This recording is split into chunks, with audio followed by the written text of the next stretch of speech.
ಸುಸ್ವಾಗತ ನನ್ನ ಎರಡನೇ ವ್ಲಾಗ್ಗೆ. ಸೊ ನಾವಿವತ್ತು ಮೂರಾಳೆ ಬಂದಿದ್ದು, ಯಾಕಂದರೆ ನಮ್ಮ ಮ್ಯಾಮ್ ಬಂದಿರಲಿಲ್ಲ. ಸೊ ಲೀವ್ ಹಾಕಿದ್ರು. ಅದಕ್ಕೋಸ್ಕರ ನಮಗೆ ತುಂಬ ಬೇಜಾರಾಗ್ತಾಯಿತ್ತು. ಹೊರಗಡೆ ಮಳೆ ಬರ್ತಾಯಿತ್ತು.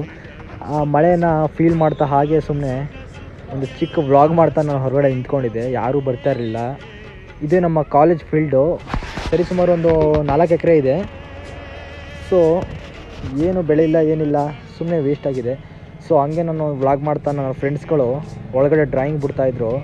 ಅದೇನು ಬಿಟ್ಟವ್ರೆ ತಡಿಯಪ್ಪ ನೋಡೋಣ ಅಂತ ನೋಡೋಷ್ಟೊಳಗೆ ಒಬ್ಬ ಟೀ ಕಪ್ ಬಿಡ್ತಾಯಿದ್ದ, ಇನ್ನೊಬ್ಬ ಬುಲ್ ಫೋಟೋನ ಬಿಡ್ತಾಯಿದ್ದ. ಅದು ಅರ್ಧದಲ್ಲೇ ಬಿಟ್ಟಿದ್ದ, ಪರ್ಫೆಕ್ಟಾಗಿ ಗೊತ್ತಾಗ್ತಿರ್ಲಿಲ್ಲ. ಸೊ ಅದಕ್ಕೆ ಹೊರಗಡೆ ಬಂದು ಟೀಚರ್ಸ್ ಯಾರು ಇಲ್ವಲ್ಲ ಅಂತ ಜೋಳ ತಿನ್ನೋಣ ಅಂತ ಜೋಳ ತಗೊಬಂದು ಬೆಂಕಿ ಹಾಕಿ ಜೋಳನ ತಿಂತಾಯಿದ್ದು. ಅದೇ ಗೊತ್ತಾಯ್ತೋ ಗೊತ್ತಿಲ್ಲ, ಪ್ರೊಫೆಸರ್ಸು ಪ್ರಿನ್ಸಿಪಲ್ಸರು ಎಲ್ಲ ಬಂದೇ ಬಿಟ್ಟರು.